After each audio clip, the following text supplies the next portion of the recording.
From a professional soccer career to becoming a driving force in the mortgage industry, Brian Covey has shown what it takes to find your competitive edge. Get off the sidelines and get in the game. Find your competitive edge with Brian Covey.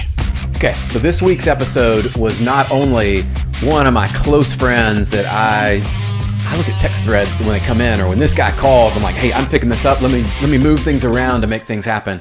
We all have people in our life like that.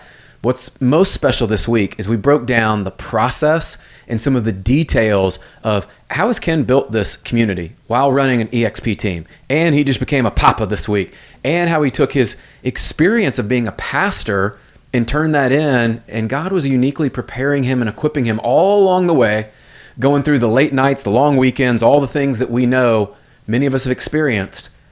And they were preparing him for a day like he has got now in 2024, where his CREATE conference, we're going to put the link in there for you guys, that he's got some of the biggest names on the stages. But setting that aside, yes, you're going to hear the best speakers and people there. The community of people, when I'm in that room, they want to give, they want to serve, and they want you to chase your dreams and find your purpose to go out there and do that. So one of the breakdowns I love that Ken talked about that he has with his oldest daughter, sharing 3 keys to servant leadership. I want you to go back and listen to that one, because that's something he started sharing as young as in kindergarten.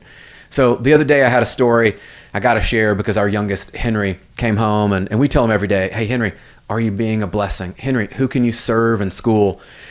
And he came back and he's like, Dad, I got to tell you this story. We're going to lunch, and one of the girls in the class, I won't say who it was, but I'll just say, he goes, Dad, their lunchbox was really heavy that day. And like, Dad, I work out with you. I'm really strong. And so, I told her, I said, hey, can I carry your lunchbox for you? And I'm thinking, okay, this is awesome. Where's this going? He's 8 in 2nd grade.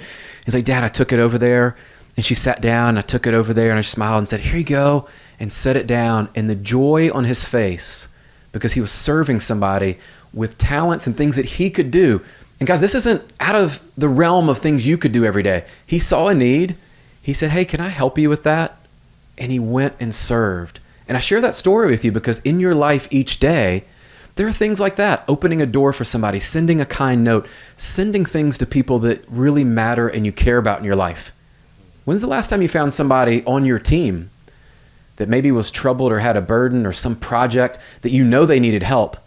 When did you volunteer to say, hey, can I help you with that? We can get that across the finish line together a lot better than you trying to do it by yourself.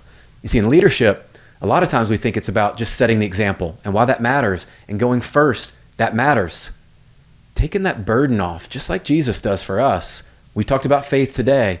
When you have that happen, take action. So I love the story that Ken shared there. And we also went through something I think is very unique to all of us, which is when you intentionally surround yourself, you go to these conferences, you invest in the masterminds and in yourself, you can't help but get better in areas of your life.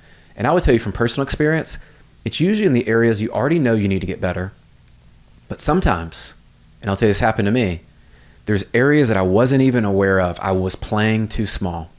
And it wasn't until I got around somebody else that was playing at a much bigger level, right? And we talked about some of our friends and people today. Just even on a text thread this morning, I'm going back and forth with one of our great friends, Amberly Lago.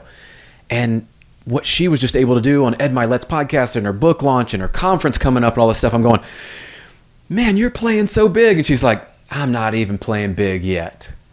You got to think about where you are and where God's called you to be. There are actions you're going to have to take along the way. And a lot of times it's going to mean getting uncomfortable. And so I love how Ken broke down not only the success in business, but I don't want you to miss the health journey. And you've heard some of my story, being overweight as a teenager and how that impacted me, and some of the emotional pieces of like, I didn't know any different until somebody told me different. And Ken is going on 85. Now he's going to be going close to 100 after he shared it today, pounds that he's lost. Your best self is waiting on you on the other side of conquering your fears, showing up and doing the hard things every day.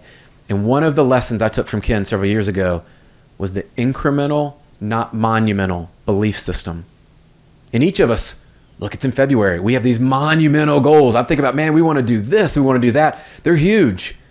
I even found myself getting overwhelmed this week on a goal that I had about our Revolution Mortgage team and how many branches we want to add. I'm talking to our CEO about where we want to go.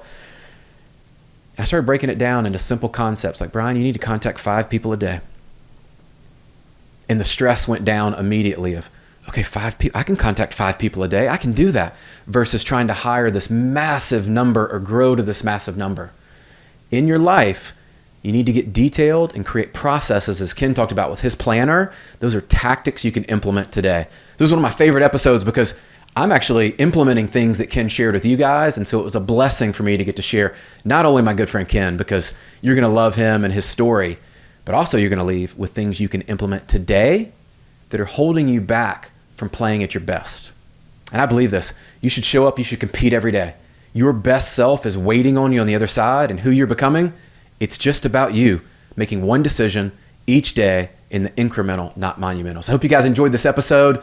I know we're going to have more. We're going to be promoting Ken and the event as it comes up. But make sure you connect up with him and his community. And as always, let us know how we can impact you and serve you better and any guests that we can have on. Guys, thanks for tuning in, and we'll catch you on the next episode. See ya. With that smile, he got like...